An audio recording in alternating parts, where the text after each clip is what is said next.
Когда же испытание срок настал, словно небо нас сортировало.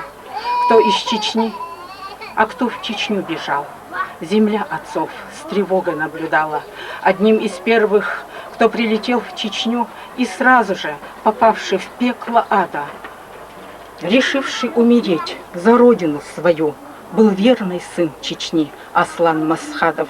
Он был уже полковником отставки. В военном деле мыслил он масштабно. Его заметили в Верховной Ставке и назначили над штабом. Рядом с Жохаром склоняется над картой.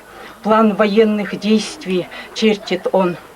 Среди сотен вариантов выбирает именно такой, словно Аллах водил его рукой.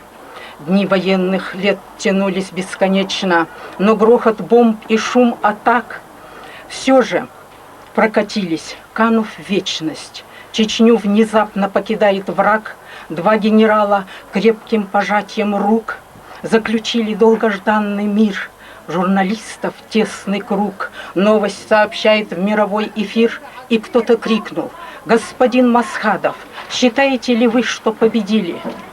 Скромной улыбкою, светлой улыбкою и скромный, как всегда, Масхадов отвечает без труда: «Мы не воевали, чтобы побеждать. За правду мы восстали, землю защищать. А в битве двух неравных сил сам Всевышний победил. Над всеми и расставил точки, а у него диагноз точный.